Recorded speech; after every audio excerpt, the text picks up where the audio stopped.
everyone, and thank you for being here. Tonight I'm wearing two hats. So my first hat is in the capacity as the Chief of Staff to our Mayor, Dan Rivera.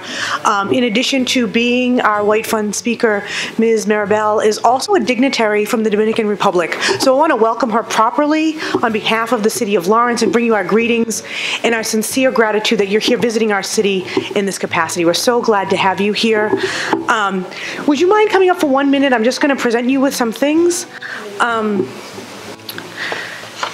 First, we have a proclamation from the mayor, and it says, "Be it known that I, Daniel Rivera, Mayor of the City of Lawrence, Massachusetts, and on behalf of its residents, by and through this proclamation hereby recognize, celebrate, and honor Manu Taveras Mirabal.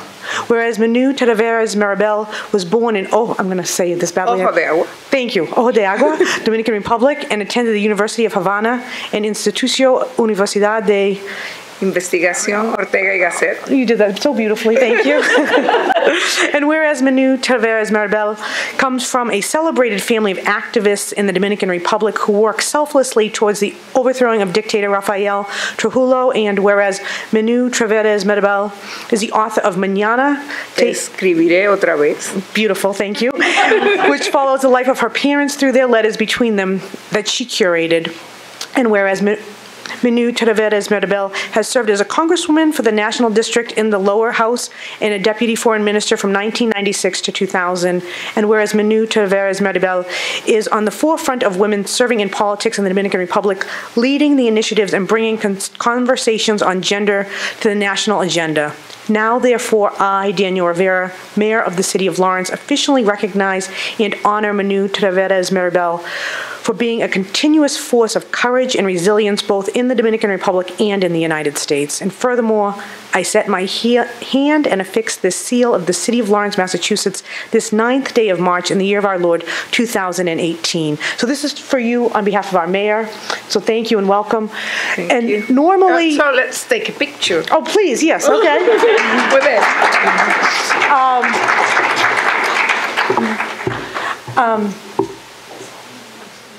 Please, thank you. Thank you. Thank you. Normally, we would give a dignitary of this level a key to our city. However, Ms. Maribel already received a key to our city in 2011. So we have a new and different gift for you that my friend Wendy Luzon from our Office of Planning and Development is here to help present. Wendy? Buenas noches, Minu. Qué bueno es poder tenerte nuevamente en la ciudad de Lawrence. Y qué especial es que es un día después de la conmemoración del Día Internacional de la Mujer. El alcalde Rivera tiene un compromiso con lo que es la erradicación de la violencia de género. Lo ha hecho desde el primer día que llegó a City Hall, apoyando diferentes organizaciones. Y cuando comentamos, cuando recibimos la noticia de que tú regresabas, pues muy entusiasmado, dijo, bueno, denle la llave, pero ya tiene la llave. Entonces, queremos entregarte en nombre del alcalde Rivera y de toda esta comunidad latina, dominicana, un reconocimiento para que te lleves contigo el cariño de esta comunidad que te aprecia y respeta. Y dice así: Manu Taveras Mirabal, huésped distinguida de la ciudad de Lawrence, por su lucha y compromiso en pro de la erradicación de la violencia de género y por su entrega al bienestar del pueblo dominicano. Usted es una huésped distinguida de nuestra ciudad.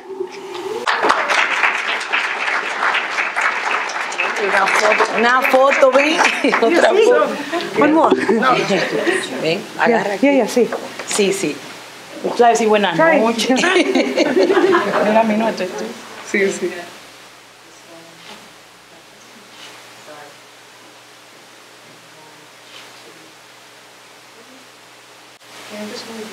Yes. Muy bien. Perfect. I'm going to tell you what you have your name. Thank you. Nombre de novela. Griego. ¿Cómo se lo lees? Oh. Thank you. And also, I want to just acknowledge, we do have one of our city councilors, Anna Levy, here with us this evening. Thank you so much for joining us, councilor. It's wonderful to see you. Thank you.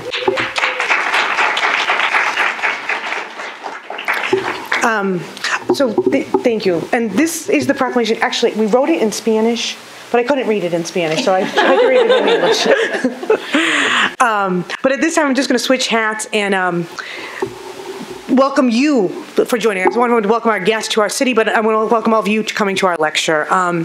Again, my name is Eileen Burnell, and on behalf of myself and my fellow White Fund trustees, James Dowd and Mary Guerrero, it's my pleasure to welcome you to the Lawrence Public Library for this White Fund lecture.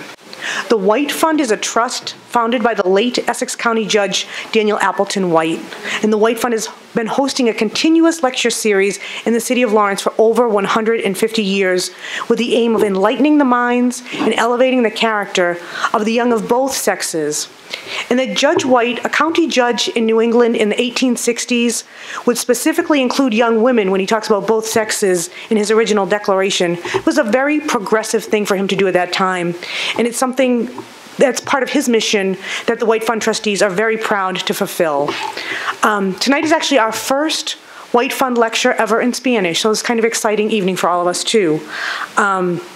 And we are fulfilling that strong tradition of hosting quality speakers to enlighten our minds and elevate our character as we bring you Manu Taveras Maribal. And without any further ado, I'm going to hand over the program to Ms. Noemi Custodia Laura of Northern Essex Community College. She's their executive director of the Lawrence campus and their public relations, and she's going to introduce our speaker. Thank you.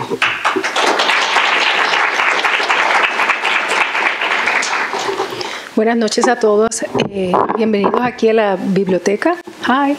Es un placer para mí estar aquí. Mi nombre es Noemi Custodia Lora. Soy la vicepresidenta de Northern Essex Community College y Relaciones Públicas. Y para nosotros esta noche es muy especial porque es la primera vez que celebramos el White Fund Series en español. Usualmente todas las veces se ha hecho en inglés y qué honor que la primera vez que se hace en español es con una persona tan especial como Minu Taveras Maribal. Hoy también celebramos en Northern Essex el Día Internacional de la Mujer porque ayer hubo nieve y fue la primera vez que se celebró eso en la universidad de nosotros. Y también la primera vez que tuvimos como invitada especial a Minu. Entonces, te agradecemos mucho que nos haya acompañado a los dos eventos.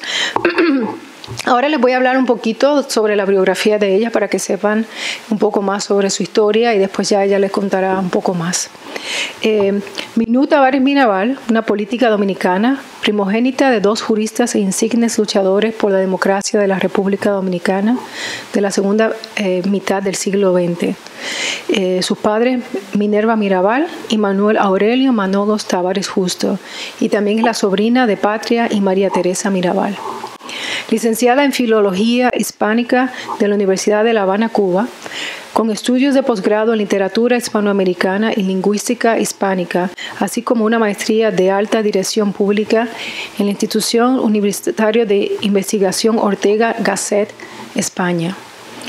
Desde el 1996 al 2000 desempeñó las funciones de vicecanciller de la República Dominicana y a partir del año 2002 fue electa en 3 ocasiones como diputada al Congreso Nacional en representación de la circunscripción 1 del Distrito Nacional en la boleta del Partido de la Liberación Dominicana, de cuyo comité central formaba parte hasta su renuncia de esta organización política en mayo del 2014. Presidió desde el 2006 hasta el 2014 la Comisión de Relaciones Exteriores, Cooperación Internacional. Formó parte de las comisiones de Energía, de Medio Ambiente, Recursos Naturales y Asuntos de Género de la Cámara de Diputados, llevamos 6, y varios más. Entonces ella ha estado muy envuelta en lo que viene siendo la política de la República Dominicana y en defender los derechos de los demás. A nivel internacional, desde sus años como legisladora, fue vicepresidenta de la Confederación de Parlamentarios de las Américas y ocupó un cargo de presidencia del Consejo Internacional Parlamentarios para la Acción Global. Desde el 2014 hasta el 2016 fue la presidenta mundial de dicha organización que cubre 1.300 parlamentarios democráticamente en 143 países mundialmente. En el año 2011 publicó El Camino que Traigo Conmigo, una compilación de textos y artículos de opinión y discursos políticos que revelan su pensamiento y compromiso político intrínseco: más democracia, más democracia, más democracia. En noviembre del 2013 puso en circulación la primera edición de su libro Mañana te escribiré otra vez, que recoge y contextualiza las cartas intercambiadas entre sus padres desde los años de noviazgo, de matrimonio y mientras estuvieron encarcelados por la dictadura del subyugo de los dominicanos y dominicanas durante más de 3 décadas. Es madre de Camila Minerva y Manuel Aurelio. Manuel Aurelio está allá atrás. Y como han visto, todas las cosas que le he dicho de Minú, una cosa que a lo mejor no van a ver en Google, pero se las puedo decir yo, ella es una gran madre. Y allá atrás tiene un ejemplo de eso. A pesar de que está ocupada todo el tiempo, pendiente a los derechos del país, promoviendo el rehacer de la democracia de República Dominicana, ha sido madre de sus 2 hijos que son muy estudiosos. Entonces, la hija se llama Camila Minerva y Manuel Aurelio. Ella vive en Santo Domingo, donde lucha incansablemente por mantener vivos los ideales de la justicia, la democracia y la libertad, por lo que su padre, su madre y su tía fueron asesinados brutalmente por dos regímenes totalitarios. En la actualidad es presidenta del partido Opción Democrática, que junto a otras 2 organizaciones políticas, Alianza por la Democracia y la Nueva Democracia, la postularon como su candidata a la presidencia de la República Dominicana en las elecciones del 2016. Y para mí es un honor que ella pase aquí, entonces le cuento sobre su historia.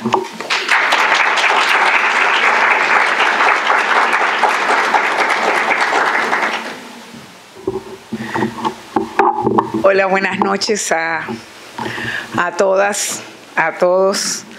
Gracias por acompañarme, por permitirme estar nuevamente aquí entre ustedes, que es como estar un poco en mi propia casa, porque esta ciudad es realmente la representación quizás más notable de la presencia de dominicanos en los Estados Unidos, de esa migración dominicana que se ha concentrado en esta ciudad y a partir de esta ciudad en esta zona, y que de alguna manera también desde aquí recibe a esos dominicanos que vienen, los envía para otras ciudades un poco más preparados para adaptarse a esta vida, a este país distinto, y vuelve y los recibe de vuelta aquí, por algo será, porque muchos, según me han contado, pues regresan.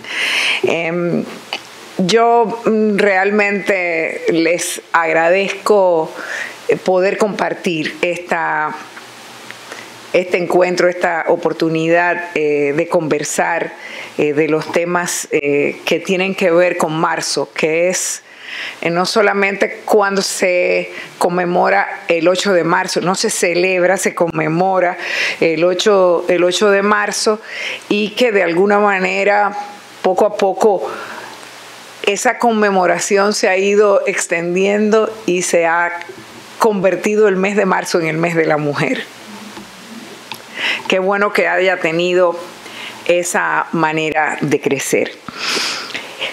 Pues vamos a hablar precisamente en marzo de las mujeres, de cómo estamos las mujeres en el mundo hoy, de cuáles son nuestros desafíos, nuestros retos, de cómo los ejemplos nos inspiran y nos impulsan a seguir transitando un camino necesario para el mundo. Esta conferencia yo la titulé No más respeto y crimen. Si me mata, yo sacaré los brazos de la tumba y seré más fuerte. Respondía Minerva Mirabal, mi madre, cada vez que le advertían que Trujillo el tirano que gobernó cruelmente nuestro país durante más de 3 décadas la había amenazado públicamente. El 2 de marzo del 2011 estuve aquí, en Lawrence, en varias actividades y estuve dictando una conferencia que titulé In the Time of My Mother. Y hicimos ahí un poco de historia sobre las hermanas Mirabal y cómo ellas congregan a las mujeres del mundo en la lucha por erradicar la violencia contra la mujer cada 25 de noviembre, que es la fecha en la que fueron asesinadas. Las heroínas dominicanas Minerva, María Teresa y Patria Mirabal son bandera de la lucha de la mujer dominicana por la conquista de sus derechos a la participación política y a la construcción de la democracia, y se han convertido en figuras emblemáticas del mundo desde que en 1981 el movimiento feminista de América Latina iniciara en su honor la conmemoración de un día latinoamericano para luchar por erradicar la violencia hacia las mujeres. Y ese día se convirtió, se mundializó, se globalizó o se universalizó en 1999 mediante una resolución de las Naciones Unidas que fue presentada por 101 países y que fue aprobada a unanimidad. Minerva, mi madre, mujer de gran entereza y madurez política, jugó un rol importante como ideóloga y creadora de la más importante organización contra la dictadura en sus 31 años, el movimiento político 14 de junio, en 1959, junto a un grupo de hombres y otra mujer. Algunos testimonios dicen que ella era la persona de mayor liderazgo, firmeza, capacidad organizativa y claridad política para dirigir el grupo. Sin embargo, le tocó a mi padre, Manolo Tavares Justo, otro gran héroe de la democracia dominicana, ser el presidente de este movimiento. Quizás porque en esa época, y todavía ahora, era inconcebible que una agrupación política formada mayoritariamente por hombres fuera presidida por una mujer. Creo que aún las dominicanas tenemos una deuda con Minerva Mirabal. Dejar de recordarla solo como víctima, investigar y rescatar del olvido su importante liderazgo en tanto precursora de la construcción de una nueva etapa política en la República Dominicana, orientada a construir nuestra democracia. Si me mata, yo sacaré los brazos de la tumba y seré más fuerte. He recordado miles de veces esa frase poderosa cuando de hablar sobre la lucha por la democracia y por los derechos de humanos y humanas se trata, y cuando la violencia hacia las mujeres salta y asalta nuestras conciencias y nuestros corazones.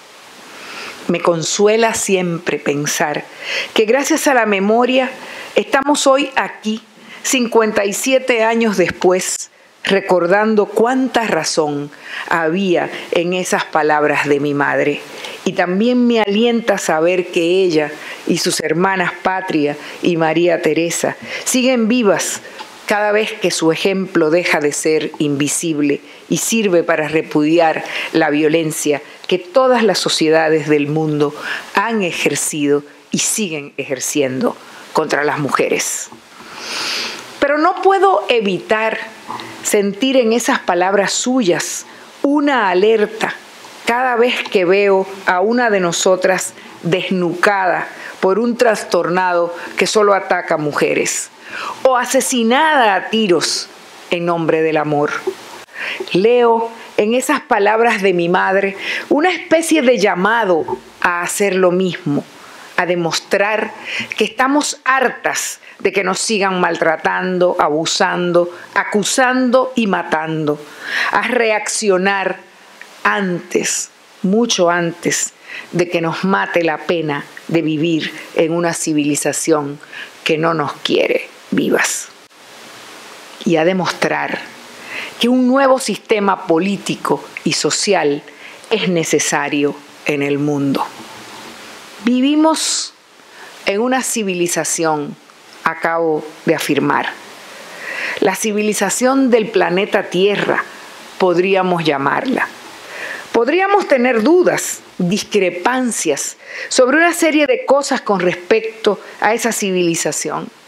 Pero quisiera que todos y todas las que estamos aquí y los que estamos aquí convengamos en que se trata de una civilización que es neoliberal y antidemocrática, imperial, sexista, racista, clasista, heteropatriarcal. Y para muestra vamos a poner algunos botones. Decimos que es una civilización neoliberal y antidemocrática. Y es que el neoliberalismo es mucho más que un sistema económico, es una cultura, es un sistema político que se caracteriza por su rechazo a la democracia. Lo reconocen incluso sus propios teóricos. Y recuerdo a Hayek que decía que no importa que la de Pinochet fuera una dictadura si tenía éxitos económicos. Y un sistema, una cultura que ha hecho un enorme daño a la representación y a las instituciones políticas. Desprestigiar la política como actividad, porque la política conduce al cambio, es, por tanto, un objetivo principal de la estrategia neoliberal. Se manifiesta en la acción política de administraciones que se rigen por la ética del mal. Sí, la ética del mal.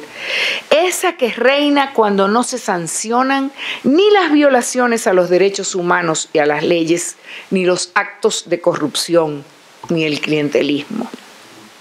Yo vengo de un país, igual que muchos y muchas de ustedes, la República Dominicana, en el que con demasiada frecuencia quienes gobiernan se olvidan de un principio básico, que el más importante de los pactos sociales es el de vivir en democracia. Una civilización imperial. Los países más ricos exhiben prácticas de dominación hacia sus propios pueblos y hacia los países más pobres. No ha sido puesta sobre la mesa la relación entre la precarización de la seguridad ciudadana, el irrespeto a los derechos humanos fundamentales, la vulnerabilidad de los más débiles con el sistema capitalista base del imperio. Racista y clasista. Racista y clasista. El varón macho, blanco y rico es lo más cercano a Dios que existe sobre la tierra.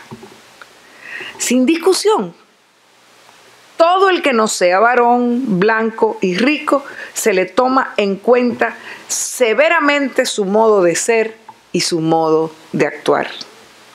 Sexista. Nuestra civilización ha construido un orden cultural basado en distintas formas de jerarquía, entre ellas la del hombre sobre la mujer. No existe la igualdad en beneficio y trato sobre bases de sexo y género. La equidad tampoco existe. Es esta estructura de dominación la que ha dado lugar y sigue dando lugar a las diferentes formas de violencia y de discriminación hacia la mujer. Nosotras, las mujeres, representamos la mitad de la humanidad. La mitad de esta humanidad que nos ha traído hasta aquí, con esta civilización. Sin embargo, nos hemos quedado fuera y seguimos afuera. Salvo excepciones, no hemos sido tomadas en cuenta. En más de la mitad de los países del globo terráqueo,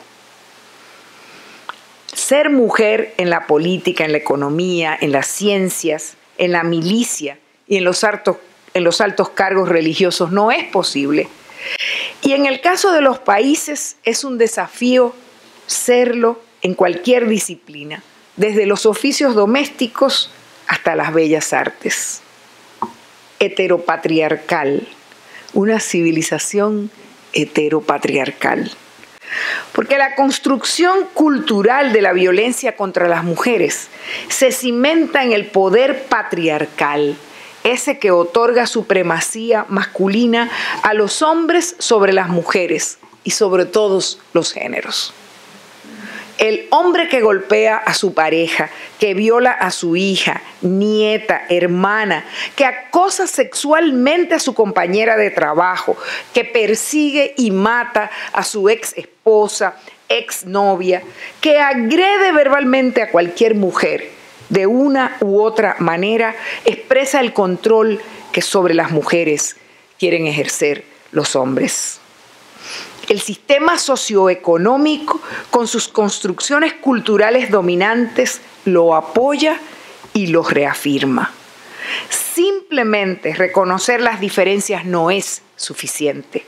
Se requiere de un diálogo político, un intercambio equitativo y consciente para garantizar una verdadera interculturalidad humana al interno de un discurso democrático de respeto a las diferencias de los diversos colectivos humanos como garantías indispensables, no solo para la democracia, sino también para la gobernabilidad. En este punto me anima revivir todas las conquistas que hemos alcanzado las mujeres, digamos que desde que el mundo es mundo, pero sobre todo a partir del siglo XX. En algunos países con mayores avances, en otros con menos, en todas partes se está luchando por la igualdad y en ocasiones, dependiendo del territorio desde donde se enarbole esta bandera de la igualdad, es la vida misma la que muchos y muchas se juegan. Las dominicanas, al igual que todas las latinoamericanas, nos hemos enfrascado y hemos tenido algunos éxitos en la búsqueda de soluciones en términos de educación, de salud sexual y reproductiva, de igualdad de derechos y oportunidades, de erradicación de la violencia intrafamiliar y de género, de mayores cuotas en puestos de poder y otro largo, etcétera. Evidentemente, hablando de esos éxitos, por ejemplo, en la política, haber pasado del año 1990, de principios de la década del 90, de un 9% de mujeres en el Congreso Nacional, en la Cámara de Diputados, no en el Senado, porque el Senado siempre es como de más vejestorios, como que es más difícil ahí romper las barreras. A estar por encima del promedio de América Latina en materia de representación legislativa. Estamos, wow, qué bien, en un 26%. Ni siquiera llegamos a un 30%, pero no hay que alarmarse. Estamos en eso, le llevamos gabela a los Estados Unidos, porque es más alto el porcentaje de mujeres en el Congreso Dominicano y en la mayoría de los congresos latinoamericanos que el de los Estados Unidos, que es, creo que ahora mismo como de un 11 o un 13%, por ahí anda. No me crean porque no actualicé la cifra, pero es por ahí por donde anda. No llega al 15%. En algunos países con mayores avances, en otros, soy como un expresidente dominicano que se equivocó de página. Les decía que en definitiva, como en el resto del planeta, estamos igualmente involucradas y comprometidas en el objetivo de exterminar y enterrar para siempre las inconmensurables ristras de discriminaciones y de estereotipos, y de lograr el ansiado empoderamiento de las mujeres, a pesar de nuestras diferentes realidades.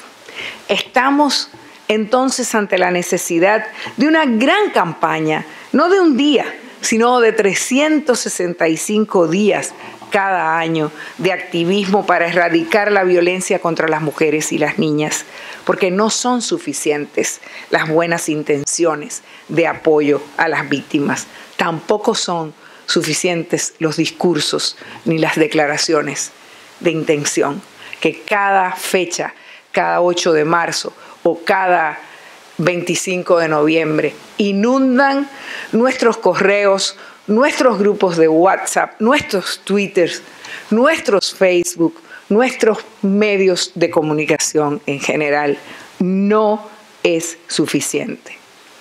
Estamos ante la necesidad de una campaña permanente que involucre a los hombres para que dejen de ser testigos pasivos, para que asuman la responsabilidad de no acusar, de no acosar, de no burlarse, de no culpar a las mujeres cuando cuentan sus historias de maltrato. De ahí el título de esta conferencia: No más respeto y crimen.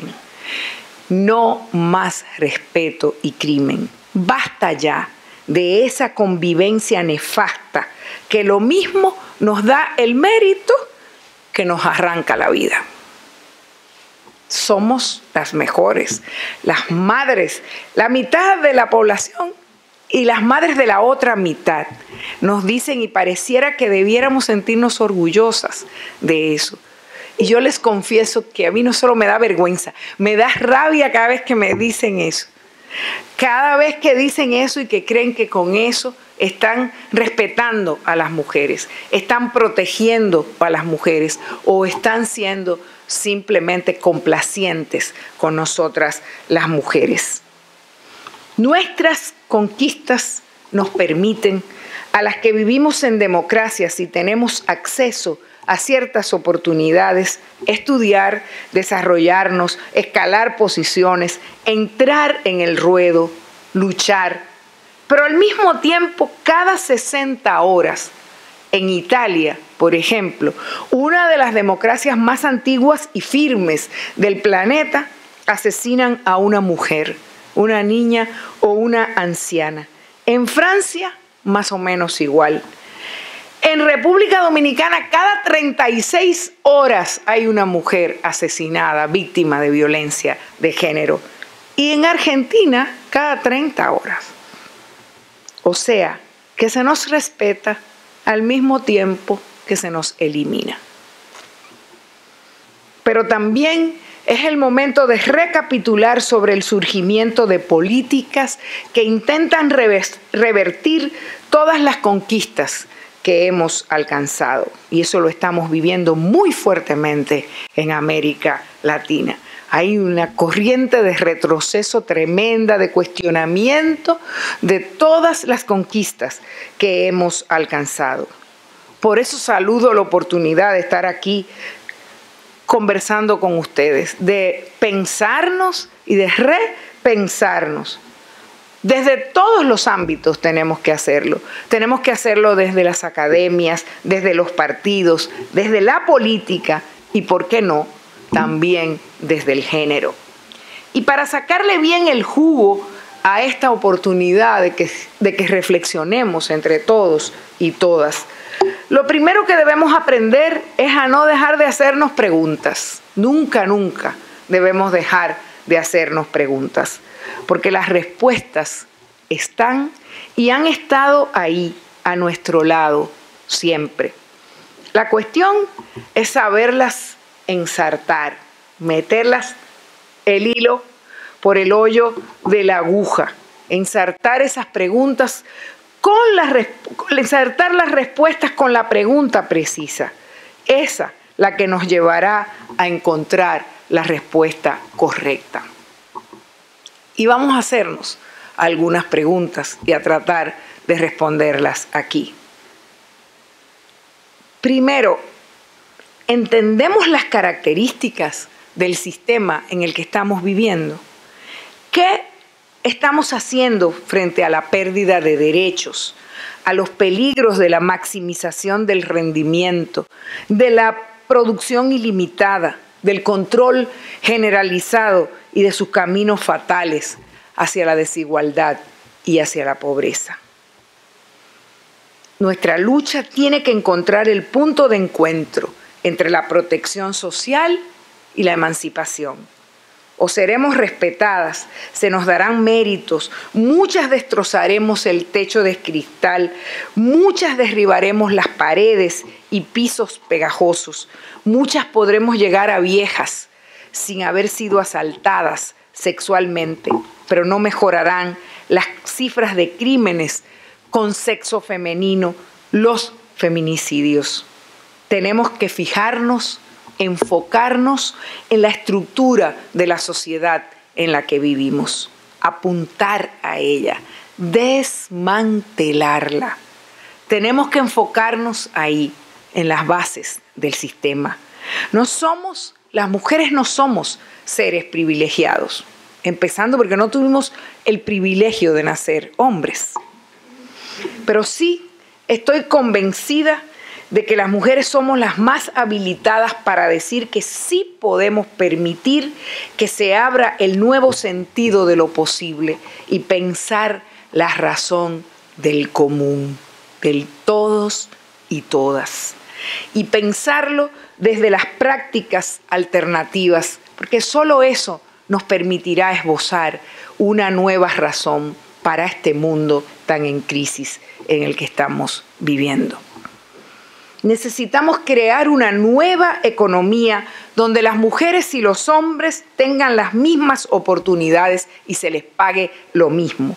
Una economía que ya no condene a generaciones enteras a la pobreza, con lo cual su única opción es servir al placer y el capricho de los más ricos. Otras preguntas. ¿Se ven los efectos positivos de la incorporación de las mujeres en la política? ¿Hemos contribuido nosotras con nuestra participación a hacer mejor la política? ¿Qué significa realmente empoderamiento de la mujer? Nadie discute lo mucho que en nuestro continente hemos avanzado en cuanto a la participación de las mujeres en los espacios políticos. Ya dimos algunas cifras. Basta recordar que hace poquísimo tiempo 4 mujeres dirigían países en forma simultánea en el continente americano. Y a esa fecha 10 mujeres habían sido presidentas en América Latina. Vista desde esa realidad, no podemos obviar que la lucha de las mujeres por incorporarse a todos los espacios llevada a cabo en los últimos 2 siglos constituye la más espléndida, noble, valiosa, impactante de las revoluciones vividas por la humanidad. Aunque también hay que decirlo, nosotras las mujeres políticas no hayamos alcanzado todavía esa cosa que llamamos igualdad de género. La afirmación vale incluso para políticas de países en donde se ha alcanzado la paridad numérica, pero cuyos desafíos para alcanzar una igualdad sustantiva todavía siguen siendo enormes. Así que las preguntas que nos hacemos sobre los retos de los movimientos de mujeres en el mundo de hoy, deberíamos responderlas empezando por lo que en este momento considero prioritario.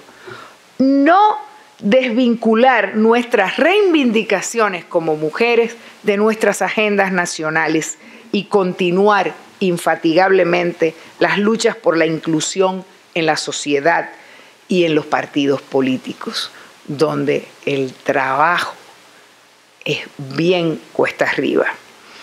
Y es que hoy, en lo que al mundo y a América Latina respecta, los desafíos de las mujeres son también los desafíos de la democracia.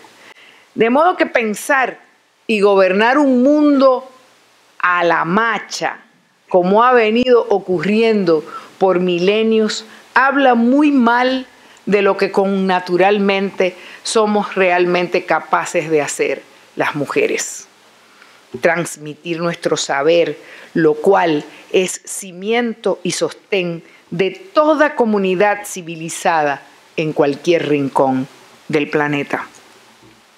Las mujeres somos desde hace décadas el sector más revolucionario de la sociedad y estamos en excelentes condiciones para aprovechar con nuestra capacidad de refundación y de audacia estos momentos de inflexión en que suelen convertirse las crisis que viven nuestros países y que vive nuestro mundo. Y en consecuencia, lo valoro porque necesitamos recuperar la política, que es el alma de la democracia. Hoy se empiezan a sentir voces que plantean la necesidad de más potentes regulaciones contra los abusos del mercado, y eso significa, de alguna manera, un retorno a la política. Pero conste que hablo de una política fundada en los valores, en los principios y en las convicciones que movilizaron a los grandes políticos para luchar por alcanzar el poder y que deben también seguir movilizándonos, inspirándonos, aunque los desafíos y los problemas que debamos afrontar hoy sean distintos, sean nuevos, y porque no se trata solo de llegar al poder. No basta con alcanzar el poder. El poder está lejísimo, está muy, muy lejos de ser el final del camino. El poder hay que transformarlo. El mundo hay que transformarlo. Pues tal y como es, nos niega, nos asesina. Basta con ver las cifras. En países pobres y en países ricos. Los feminicidios no tienen bandera, no tienen nacionalidad. Por eso la bandera de toda mujer, una vez alcanza posiciones de poder, debería ser cambiar el rumbo de las cosas, cambiar las reglas del juego, reordenar el juego de poder para que tenga lugar una sociedad más segura y humana para todos y todas. Cada mujer es una historia dentro de múltiples historias que confluyen en distintos momentos de la historia humana y con la plenitud de incorporar lenguas, razas, geografías, culturas, partos, dolores y alegrías que se multiplican cada vez que una de nosotras se pone de pie y abre su voz y su pecho para ser mujer, resistir y empoderarse.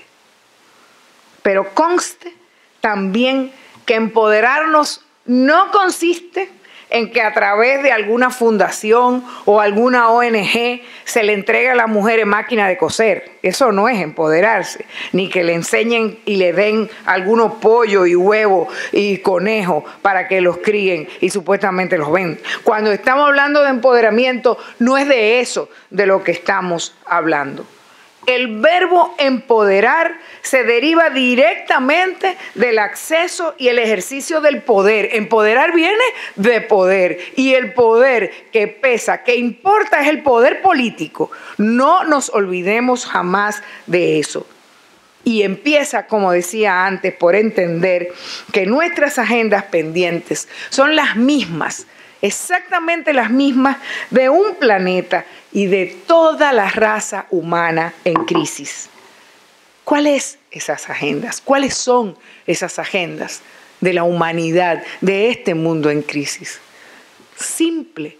Los derechos humanos, la lucha contra la pobreza, la construcción de la justicia, pendiente, terriblemente pendiente, en países como el nuestro, en el cual impera el reino absoluto de la impunidad, la lucha por la democracia y por la paz en todos los lados del mundo. Otras preguntas.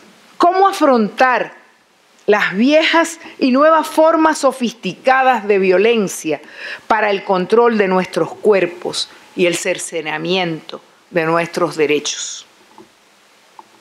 Estamos en un buen momento. Se ha roto el silencio, parece ser.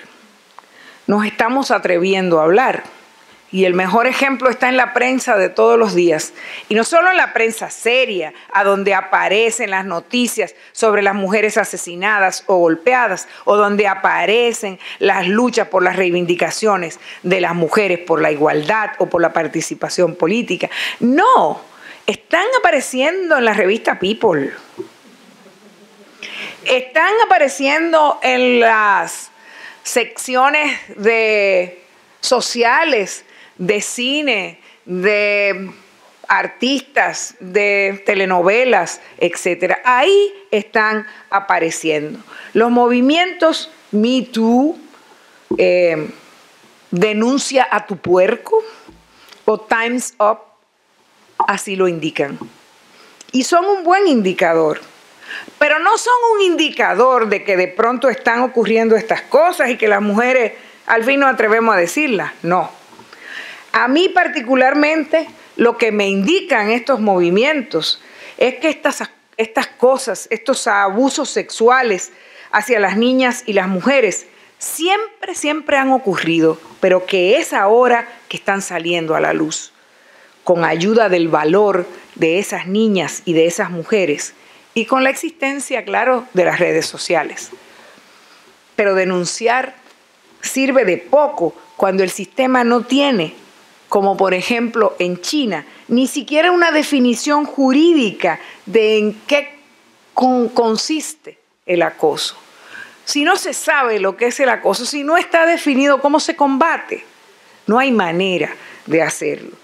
Denunciar no es suficiente mientras en cualquier rincón de mi país haya una madre y sus hijas de 6 y 9 años violadas y asesinadas a manos del hombre que supuestamente las amaba, o una mujer de 40 con los huesos molidos y el terror detenido en los ojos. Denunciar no es suficiente cuando en Nueva York o París, dos de las ciudades más alfa del planeta, cualquier día de cualquier semana a las 5 de la tarde, en un hospital cualquiera, los médicos revictimizan, la vuelven a victimizar a una joven de 24 años que fue atacada por un tipo de 19 que supuestamente tiene trastornos y que no se había bebido su medicación. Y les recomiendan a ella que deje de hablar por el celular, que no vaya escuchando música por la calle, ni que esté distraída para que no le pasen ese tipo de asaltos. Y todo esto se lo dicen sin haberle limpiado ni siquiera las heridas. Denunciar tiene que ir de la mano con transformar el sistema que escucha esa denuncia. O, si no se hace, nuevos riesgos correrá la víctima y la desesperanza cobrará vida en ella. No podemos conformarnos con la dicotomía respeto y crimen. Basta ya. Esa dicotomía es letal. Tenemos derecho a tener derechos. Tenemos derecho a no ser importunadas, aunque lo añoren algunas damas que nunca se han visto acosadas en un tren, en un bus o en una calle de su ciudad. Porque aparecen también esas damas que dicen, como a mí no me ha pasado, entonces no hay por qué hacer esta laraca. Pero no es una laraca. Mientras tanto, y mientras continúe sucediendo, las mujeres, a pesar de la prisa de los días, tenemos que hacer una gran pausa para pensar el mundo en que vivimos, atreviéndonos a debatirlo todo a falda quitada, a llamar las cosas por sus nombres desconfiando de lo irrefutable, es decir, de lo políticamente correcto. Porque nos llegó la hora de reflexionar la esencia de nuestras batallas, reflexionando al mismo tiempo la esencia de las ciencias, del ser humano, de la manera como hemos organizado nuestras sociedades, del ejercicio de nuestros derechos. nos llegó la hora de reflexionar sobre el tipo de democracia que tenemos. Nos llegó la hora de intentar una receta mucho más rigurosamente vinculante, más diversa, más compleja y sobre todo más humana. Porque la lucha por la igualdad tiene que ser vinculante siempre. Por más desatinado y atemporal que esto pudiera parecer, lo que les voy a decir, estoy convencida de que lo lúcido, lo sabio en estos momentos en que estos temas han saltado al centro de los debates es no ceder a la tentación de echar a andar un nuevo tipo de discriminación basada en el modelo al que hoy estamos haciéndole frente. O sea, no podemos discriminar en sentido contrario, porque lo que queremos es que termine la discriminación, cualquier tipo de discriminación. Lo que queremos y entendemos es que hay que voltear las barajas, es que no se puede discriminar en reverso. Los temas fundamentales para la democracia, para el bienestar, para la vida, atan, ligan, vinculan en sus consecuencias a los hombres y a las mujeres. Nos vinculan a todos y a todas. Nuestra lucha no puede librarse al margen de eso y mucho menos pretender saltarse esa verdad. Alguien alguna vez dijo que la historia de la humanidad puede resumirse en la lucha por la libertad. Uno de los campos primordiales en esta lucha es el de la libertad de las mujeres, que implica necesariamente el respeto de sus derechos y de su dignidad. Es por eso que en esta fecha, al día siguiente del 8 de marzo, que nos lleva ineludiblemente a recordar el dolor y las marcas que ha dejado la violencia hacia la mujer en tantos corazones, redoblamos esfuerzos y reafirmamos nuestro compromiso constante de luchar por una sociedad con mayor igualdad y traducirla en lo que como seres humanos queremos y nos merecemos, en mayor felicidad para los humanos y para las humanas. Ayer, ahora y siempre, las respuestas a nuestros desafíos han estado, están y estarán ahí, tan cerca como en la mirada del otro y de la otra. Las respuestas correctas están en lo posible que no alcanzamos a ver, en la convergencia de un mundo con más voluntad política para ejercer bien el poder, con mayor conciencia ciudadana para ser actores de nuestras propias historias y menos víctimas de nuestras propias realidades, que saque a flote la necesidad idéntica que tenemos de integrarnos, de centrarnos, de hacer realidad el simple principio de igualdad. Y sobre todo, que levante nuestros brazos de la tumba para que seamos mucho, mucho más fuertes. Muchas gracias.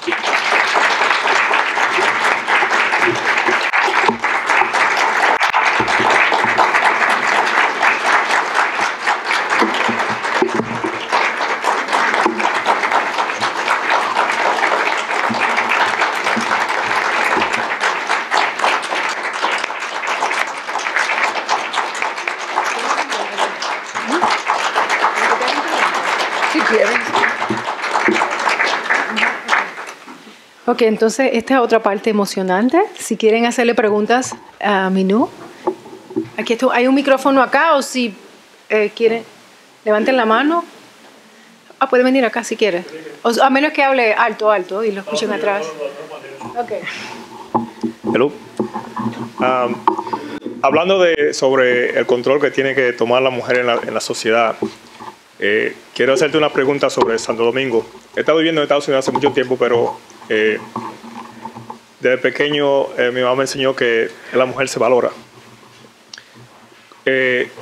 Sobre los años, la mujer ha tomado una parte muy importante en la educación dominicana. Hay una cantidad tremenda de mujeres graduándose en la universidad. Y la pregunta que te tengo es, en el sistema judicial, ¿qué parte esencial tiene la mujer en el Poder Judicial, las mujeres abogadas y jueces? ¿Qué cantidad de mujeres hay y qué control tienen sobre el Poder Judicial en Santo Domingo? Fíjense, como en todo, resulta que donde no hay competencia, donde no están en juego los puestos de poder, donde solamente está, digamos, compitiendo la capacidad, la inteligencia, la calidad para adquirir conocimiento, la entrega, el estudio, ahí las mujeres son mayoría. En las escuelas en República Dominicana las mujeres son mayoría. Y en las universidades son más del 60%, el 68%. Y se ganan, además, el 68%, pero el porcentaje de mujeres que se ganan honores en las universidades tiene que andar cerca del 80%. Tú vas a cualquier graduación y hay 36 estudiantes reconocidos y 32 son mujeres. Entonces, es así. Y en la carrera de Derecho, también esa es una realidad. Cuando se hacen concursos, la mayoría son mujeres. Tanto en el Ministerio Público, son mujeres. En la Escuela de la Judicatura, son mujeres. Y hay muchas mujeres en los niveles básicos, ¿verdad?, en que empieza la carrera. Pero como en todas partes eso se convierte en la medida en que se trata de puestos de mayor nivel de poder en una pirámide invertida. Entonces ahí tú tienes que, a nivel básico, hay mucho más mujeres en las cortes, por ejemplo, juezas de paz, etcétera. Y que entonces cuando llegas a la Suprema Corte de Justicia, entonces son 16 jueces y hay 2 mujeres, o 3, en el Tribunal Constitucional. Es exactamente lo mismo. Y en el Ministerio Público también. Esa es la realidad, ese es uno de los problemas fundamentales que tenemos también en la justicia. No es el principal. No es el principal porque estamos hablando de un país en el cual la justicia no es independiente. Entonces, si no hay justicia independiente, es difícil imaginarse que haya democracia. La base de la democracia es la justicia.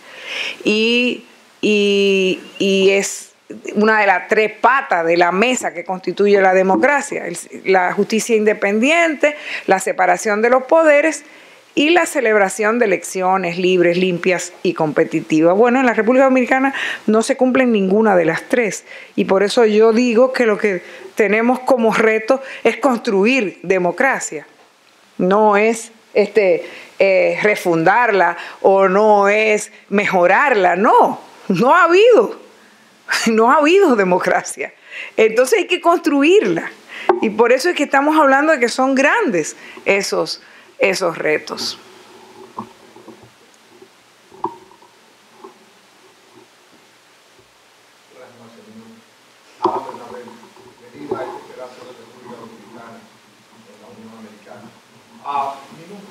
Mencionaba usted a Hayek como teórico del neoliberalismo. Sí, cuando mencionaba a Hayek en su historia, y prácticamente lo que él decía, que si la dictadura, si la economía funciona, no importa que sea la dictadura. Y también cuando usted hablaba de que el pacto más importante es el pacto con la democracia, todo partiendo desde el punto de vista política ya prácticamente del empoderamiento de la mujer. Ahora bien, en República Dominicana,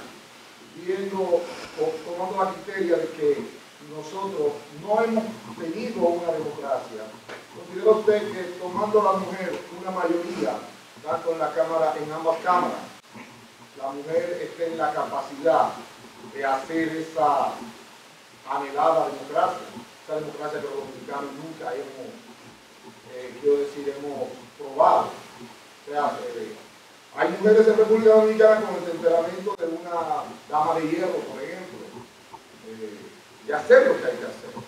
Tomar, como dicen por ahí, ¿no? El toro por los cuernos. Gracias.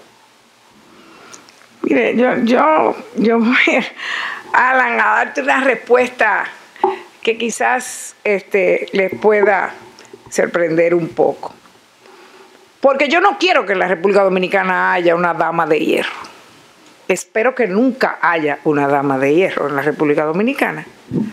O sea, en la República Dominicana nosotros a cada rato empieza a hablarse de que hace falta una mano dura. Y es a lo que se están remitiendo es a la dictadura. O sea, no, de ninguna manera. O sea, así es como no debemos ni queremos ser gobernados. Eso es lo que tenemos que dejar hacia atrás.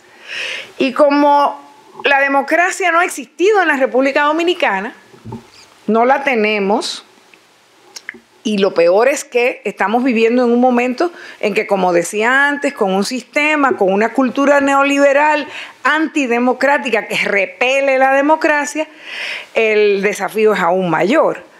Entonces, no tenemos esa democracia, no se respetan las leyes, no hay instituciones democráticas, no hay institucionalidad. Entonces, la gente, en lugar de mirar hacia adelante, hacia lo que hay que construir, lo que piensa es volver atrás, a la dictadura. Porque pierden, no saben muchas veces, y no saben que lo que tenemos no es democracia, aunque se cansen de decirlo, aunque lo repitan todos los días en todos los discursos y los pongan en las vallas y en las pantallas de toda la comunicación y de toda la propaganda que controlan. Entonces, la gente dice, bueno, la democracia no sirve, no funciona y por lo tanto, entonces hay que volver a la dictadura. Pero es una aberración tremenda que hay que contribuir a superar. Pero no se puede superar repitiendo los roles. Y por eso mi cuestionamiento con respecto a cuál es el reto fundamental que tenemos las mujeres. No es solo llegar al poder, es que lleguemos al poder y vayamos a hacerlo de manera distinta, que no vayamos a copiar los mismos patrones que estamos seguros que nos han traído como civilización hasta aquí, hasta este desastre que tenemos. O sea, pensémoslo bien, en el siglo XX hubo más guerras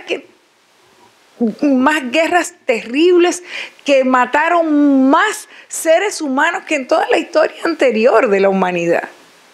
O sea, pensemos los millones de seres humanos que murieron en la Primera Guerra Mundial, en la Segunda Guerra Mundial, por decir las dos más importantes de las conflagraciones que caracterizaron ese siglo XX. De modo que no es eso. Yo quisiera que haya mujeres que sean capaces de llegar al poder y gobernar distinto y que se rijan solo por el imperio de la ley, porque no es dama de hierro lo que nosotros necesitamos. Dios nos libre de otra mano, de otra dama de hierro. O sea, ¿quién fue que empezó todo esto? Fue Margaret Thatcher. No solo ella, o sea, no solo ella, pero ella fue muy, muy importante en eso. Y recuerdo, hablando de ella, hace como 10 o 12 años, yo fui a Irlanda a un evento en el que me invitaron de parlamentarios. Y en ese evento me pongo a hablar con allá el sistema es parlamentario, de modo que los parlamentarios son ministros. Y estoy conversando con uno de los ministros irlandeses ahí que MJ Nolan y con el otro ministro de otro ministerio de educación, no sé, estamos conversando y no sé qué, y empiezan a preguntarme. Bueno, les dice uno de ellos que me conocía, mira, ella va a ser la próxima, la Margaret Thatcher del Caribe, le dice él. Y le digo yo, estábamos en Irlanda, le digo, I'd rather be Mary Robinson.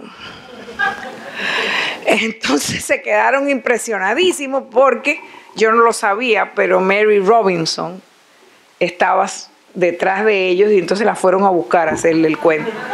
Entonces yo prefiero, cuando tenga la oportunidad de gobernar mi país, que me recuerden por haber sido la mujer que realmente instauró la educación para todos en la República Dominicana, la universalizó, la hizo de calidad y convirtió al país en un país ejemplo en el Caribe y en el mundo de las posibilidades que se brindan cuando los recursos son invertidos en la gente, cuando los recursos están dirigidos a garantizar los derechos de los humanos y de las humanas. No quiero que me recuerde nadie como una dama de hierro. Dios me libre, porque considero que eso sería justo lo que yo entiendo que no debemos hacer las mujeres cuando lleguemos al poder, hacerlo a la macha, que ya bastante lejos hemos llegado en esa ética del mal en la forma de gobernar a nuestra humanidad.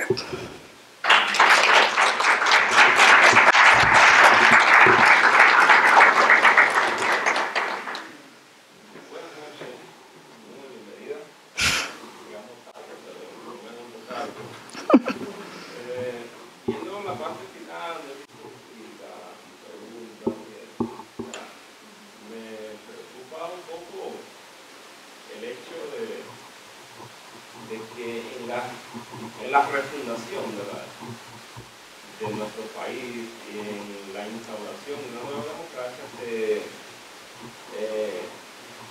se perfile mucho el aspecto hombre-mujer. Pienso que debe ser una conjugación en el sentido general. El problema básico de la República Dominicana es un problema de superestructura, es un problema de las instituciones que no funcionan. Se dan en todos los ámbitos. Entonces, una de las grandes preocupaciones, yo vengo de la izquierda revolucionaria desde hace mucho tiempo.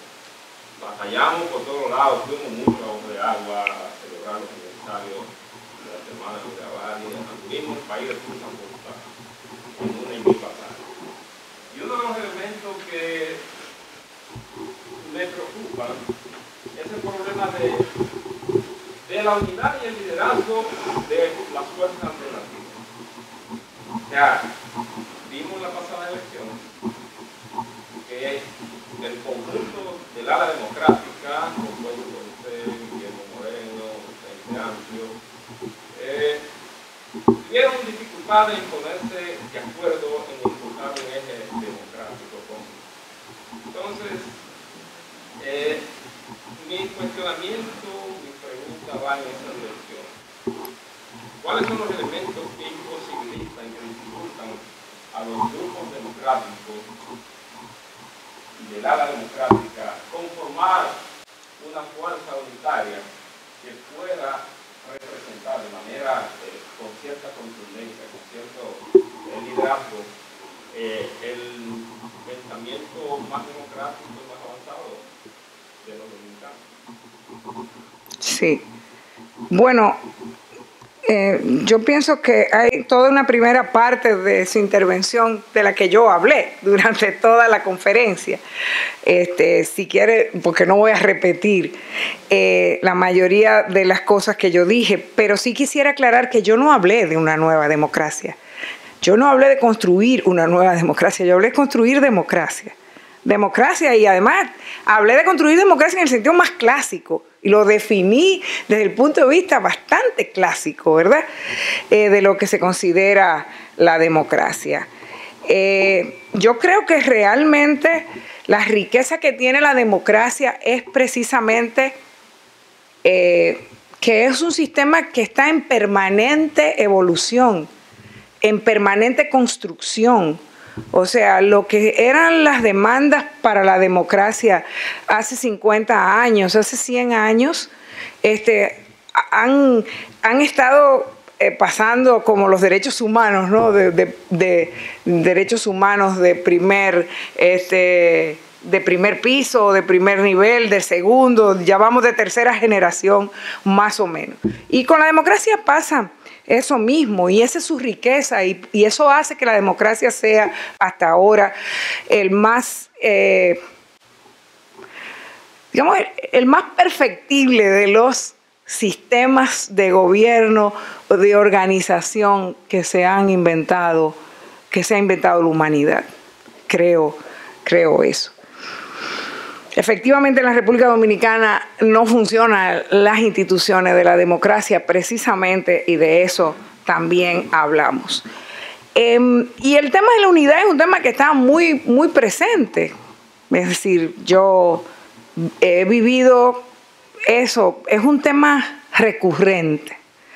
Y es un tema que persigue también al pensamiento de izquierda en el mundo, por razones que no nos vamos a poder explicar. Podríamos ponernos, pero lo persigue. Pero lo que pasó en la República Dominicana en las elecciones pasadas, yo creo que tiene un poco que ver con imposibilidades de ponerse de acuerdo con respecto a cuáles eran las prioridades. Nosotros entendíamos que no teníamos ninguna posibilidad de llegar al poder. No las había, entre otras cosas porque no iba a haber elecciones limpias, libres de fraude, y no las hubo. Y nosotros, por ejemplo, solo sacamos votos en las urnas, en las mesas a donde teníamos delegados, que eran menos de 2.000 mesas, y había 16.400. Donde no teníamos delegados, no sacamos votos. Eso no es posible. Y eso mismo le pasó a Guillermo Moreno, que usted mencionaba. Y nosotros le planteamos precisamente a Guillermo Moreno que entendíamos que debíamos empezar un proceso de unidad para llevar candidatos conjuntos al nivel congresual y al nivel municipal. Y él entendía en ese momento que era lo contrario, que había que ponerse de acuerdo en el candidato presidencial y que después había que negociar lo demás. Y básicamente por eso no fue posible llegar a ese acuerdo. Yo siento, y él ha estado escribiendo y hemos estado trabajando, y este es un momento de un gran reto para todo el liderazgo político de la República Dominicana, dentro del cual me incluyo. Es un momento para construir esos procesos unitarios entre quienes estamos dispuestos a caminar juntos. Porque también en la República Dominicana se habla de la unidad de toda la fuerza de la oposición, y yo inmediatamente digo, eso es imposible. O sea, es imposible.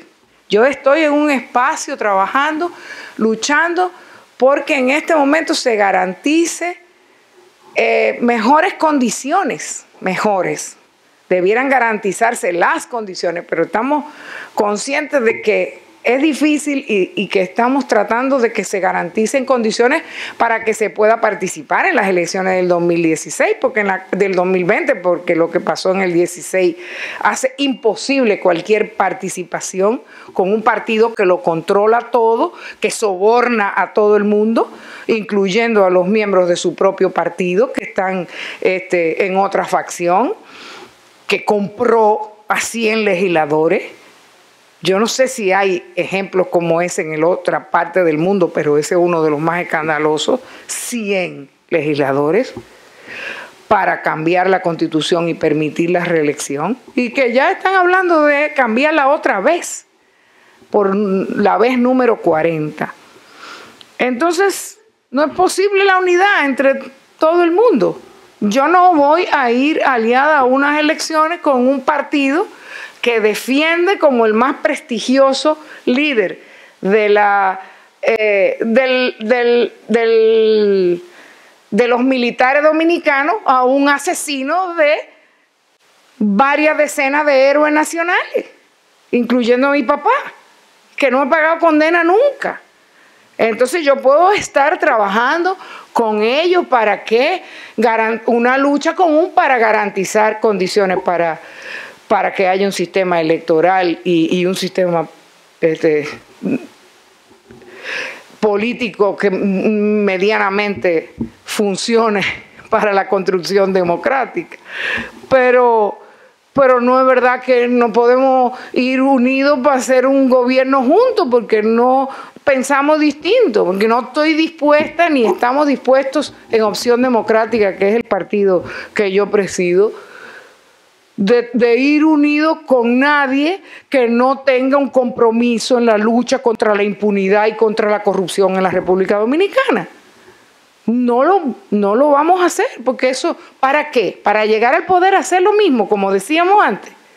Para que lleguen al poder a trabajar para su propio beneficio y no para el beneficio de la República Dominicana. No.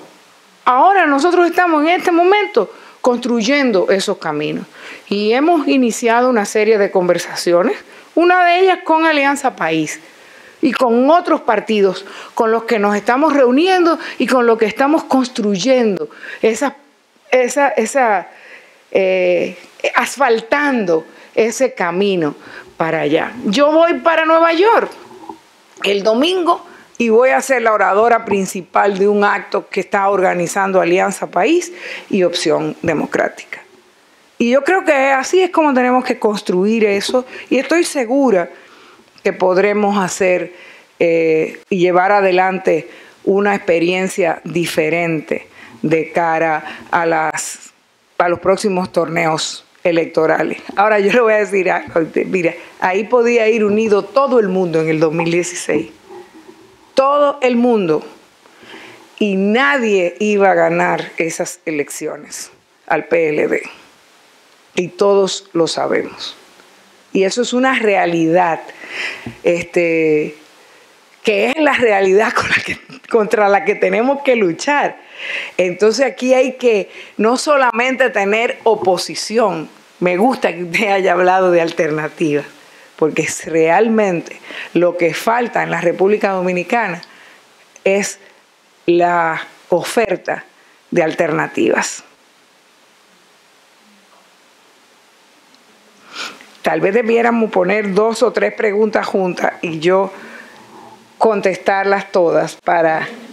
Y dicen sus nombres, por favor. Sí, porque empezamos un poco tarde y tenemos que irnos, entonces me gustaría poder contestarle a todo el mundo. Así que voy a anotar las preguntas y después las contesto en bloque, ¿les parece? Buenas noches, mi nombre es Ana Levi y una sola pregunta en lo que yo tengo.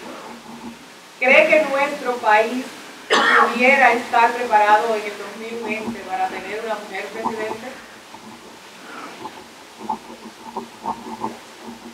Ay, gracias. ¿Quién más?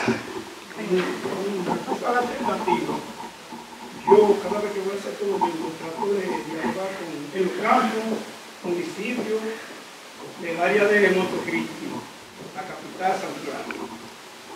Siento que la mujer de ahora, de 20 años, 30 años, 15 años, 18, como que no participan en la política de corazón, como la mujer de 40, 50, 60. No sé a qué se debe, pero eso me preocupa porque siento que no va a haber un cambio en Santo Domingo si la mujer no se involucra. Si la mujer se involucra, lamentablemente, no vamos a tener un cambio. Creo que el cambio viene con el esfuerzo de la mujer. La mujer es la batalladora. Hasta ahora fue así, en el 78 fue así. Aunque no es democracia, es libertinaje, pero lo que quiero decir, que de 78 para acá lo que no tiene un libertinaje. La última pregunta, porque ahorita nos van a cerrar la biblioteca. Buenas noches. Yo tengo una pregunta. ¿Su nombre? Ricardo Guerrero. Una pregunta muy sencilla. Antes de hacer la pregunta, tengo que hacer una pequeña introducción.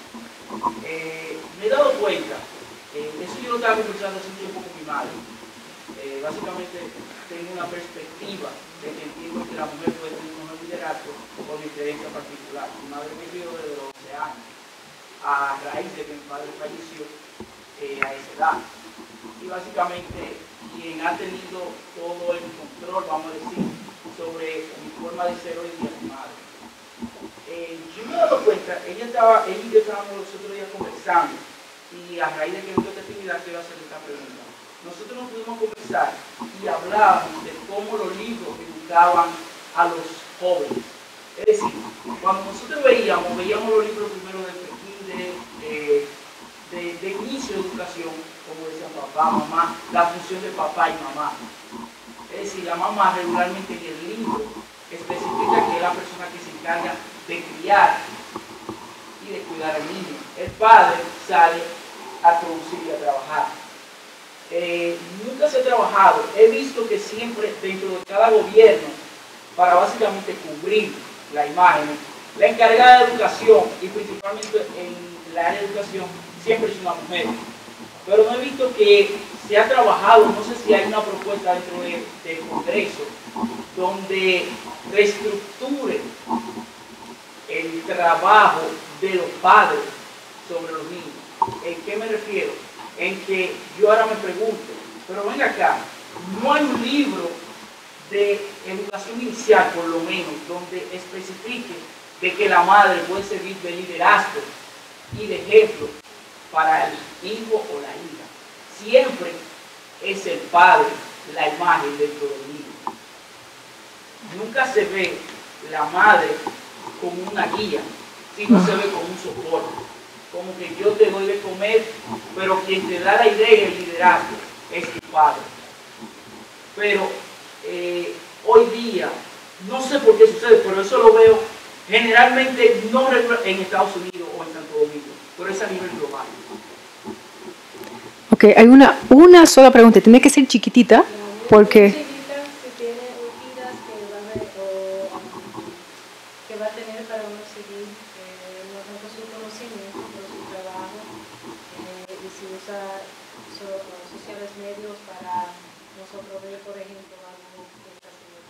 Ok.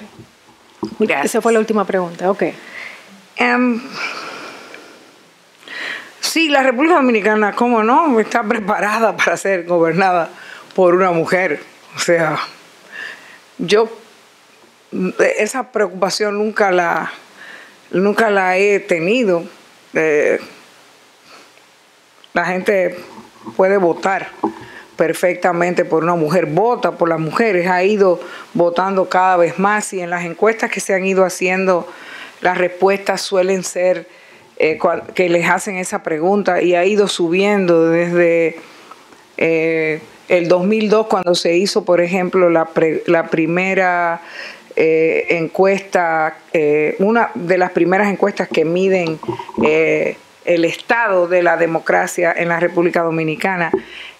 Preguntan eso mismo, si el país está preparado para ser gobernado por una mujer, y la verdad es que desde 60 y algo que contestaban que sí, hace 15 años, la última que se hizo en el 2014, un 94% de los ciudadanos y ciudadanas decían que sí, que les gustaría ser, no solamente que estaban preparados, que les gustaría ser gobernados por una mujer. Mire, yo lo que les voy a decir puede parecer medio provocador, pero yo creo, cada vez me convenzo más, que la política es una actividad a la que los jóvenes suelen tenerle miedo. Que es una actividad como para gente más madura, más mayor. Es muy malo eso. O sea, eso es muy malo. Es entendible, no lo estoy criticando, ¿me entiéndanme? Pero esa es la realidad, incluso por la forma en que está organizado. Es decir, para alguien llegar a ocupar un puesto, tiene que tener ciertos niveles de madurez, de experiencia, de formación. Entonces yo no sé cómo son los números aquí, pero un joven de 18 años no puede llegar al Congreso Nacional. Tiene que tener 25, o no sé cuáles son. En la República Dominicana tiene que tener mínimo 25 años y para ser presidente tiene que tener 35 años. Y eso suena sensato, porque si a mí me hubieran dicho que dirigiera la República Dominicana a los 25, pobre la República Dominicana. Porque yo no tenía ni el conocimiento, ni la formación, y mucho menos la experiencia para hacerlo. Entonces, eso es así. Yo voy a diferir un poquito de usted en el sentido de que este año último fue un año importante para la República Dominicana, muy importante. No solamente porque se levantaron las faldas y se le vio las partes a la corrupción, a la impunidad, es decir, quedó evidenciado cómo funciona el sistema, lo corrupto, lo sucio, el soborno, el clientelismo, el cohecho, la complicidad, la impunidad que sustenta la acción política en la República Dominicana. Pero con el escándalo más grande que ha habido, quizás de corrupción, que fue el de la empresa Odebrecht. Una empresa que se las arregló para conseguir lo peor de la política en todo el continente americano. Ellos se lo buscaron con lupa o sin lupa, lo encontraron y se asociaron con ellos, y ahí está un escándalo que solo en sobornos ellos mismos reconocen haber pagado 780 millones de dólares. Entonces, de los cuales supuestamente en la República Dominicana 92, y no hay nadie preso. Pero este año también fue el año en que el pueblo dominicano se movilizó, salió a las calles a través del movimiento Marcha Verde a decir basta ya a la corrupción. Entonces, ese es un movimiento que ha significado un despertar de la conciencia ciudadana. Y en ese movimiento me daba mucha alegría cada día comprobar cuántos jóvenes, mujeres y hombres estuvieron participando en todas esas manifestaciones multitudinarias que se hicieron. De modo que eso es así, va y viene, y es nuestro reto, nuestra responsabilidad hacer que la política resulte de interés también para los jóvenes. Pero vamos contra corriente, porque el sistema, ese sistema cultural, esa cultura de la que hablamos, lo que busca es desprestigiar la política. Y lo más común y corriente es que te digan, en la República Dominicana y en cualquier parte del mundo, todos los políticos no sirven, todos los políticos son ladrones. Entonces la gente se siente avergonzada de participar en la política. Pues no todos somos ladrones. No es verdad que todos los políticos no sirven. Hay muchos políticos que no sirven, ciertamente, y se han hecho muchos de ellos con el poder. Pero solo con la política se puede cambiar, se puede impactar en el cambio de nuestras sociedades. Solo con la política. Y por eso es que también es objeto de tanto odio y de tanto rechazo. Porque ¿a quién le conviene que no haya democracia? ¿A quién le conviene que la política no sirva? A quienes toman las decisiones. Y mientras menos gente se involucre, más fácil les resulta a ellos tomar las decisiones. No tienen que consultar, pueden hacerlo todo. O sea, y sin preguntarle a nadie. Este país es un país con muchos y serios problemas de la democracia. Porque no es verdad que una democracia en la cual solo un 25% de sus ciudadanos y ciudadanas participan en la toma de decisiones tan importantes como quién va a gobernar. Y fíjense que cuando se decide votar por quién va para la presidencia y por quién va para el Congreso o por las alcaldías, lo que se está decidiendo es la vida, son las decisiones de los ciudadanos y ciudadanas. Por lo tanto, los retos de esta democracia y de toda la democracia en el mundo entero es volver a concebir democracias en las que los ciudadanos y las ciudadanas participen. Como decía Winston Churchill, en una democracia estar de acuerdo no es esencial, pero participar sí lo es. Entonces esa torta es la que tenemos que voltear.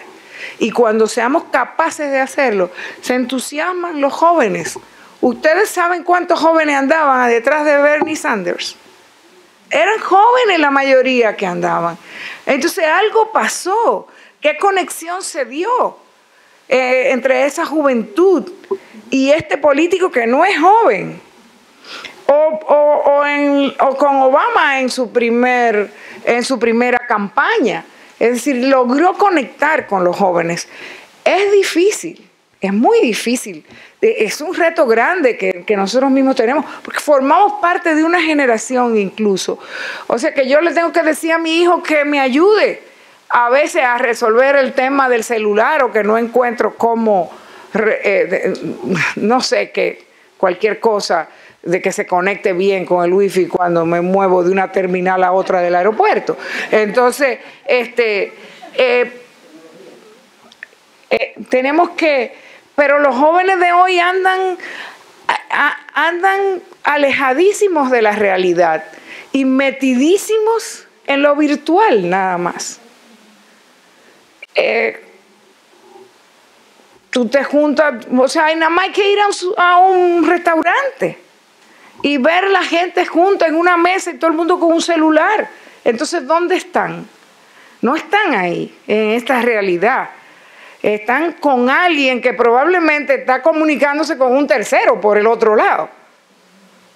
En otro lado. Entonces, eso es, pero por ahí es que hay que conectarnos, porque no lo vamos a cambiar a ellos. O sea, la tecnología llegó para quedarse. La tecnología llegó para quedarse.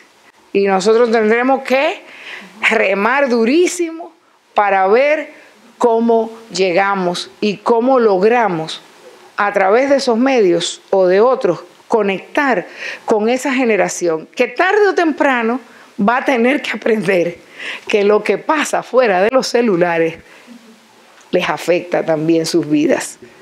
Entonces, eso es así.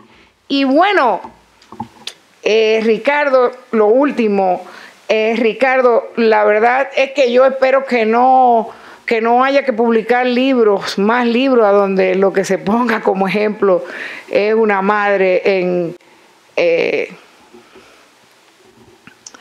en labores absolutamente secundarias, que no es que lo sean, pero se interpretan como tales, porque el cuidado, que es tan fundamental, que es tan importante, se considera como secundario. La crianza de la familia se considera como secundaria. La alimentación, parir, se considera secundario. O sea, todo lo que han hecho las mujeres a través de la humanidad se consideraba secundario. Y eso es lo que se refleja, es ese patrón de esa sociedad y de esa civilización sexista y patriarcal en la que nosotros vivimos. Allá se hizo una nueva constitución en el 2010. ¿Y qué se hizo? Un proyecto, se gastó un dineral. La Cámara de Diputados, el presidente de la Cámara de Diputados de entonces, en publicar que la Constitución infantil. Y nosotros las diputadas hicimos un escándalo. ¿Por qué? Porque ¿cómo aparecían las mujeres ahí? Los jueces de la Suprema, todos varones, en los muñequitos que ponían en los del Tribunal Constitucional, todos varones. ¿Las mujeres dónde estaban? Nada más aparecían mujeres en la Constitución infantil. Nada más aparecían en el público. Aparecían llevando a los niños a la escuela. Aparecían sentadas en la espera de del hospital para acompañando al niñito y al papá o a la mamá. O sea, solamente ahí aparecían. Y nosotros hicimos un escándalo. Y entonces, ¿qué dicen cuando tú protestas por ese tipo de cosas? Vaya que ahí viene Minú, que es un extremista. Con suerte. Porque tradicionalmente lo que siempre han dicho es que las mujeres que defendemos, que luchamos, que levantamos estos temas, que decimos que ya basta, que no puede ser, que ninguna sociedad puede funcionar bien si no permite que las mujeres aporten, que aportemos. A fin de cuentas, eso es lo que estamos luchando por hacer, por que nos dejen aportar toda la riqueza, todo el conocimiento, todo, absolutamente toda la experiencia social, familiar, humana, científica, profesional, política que tenemos. Y el mundo, si hacemos eso, seguro que será mejor. Y ese es nuestro reto. Muchas gracias.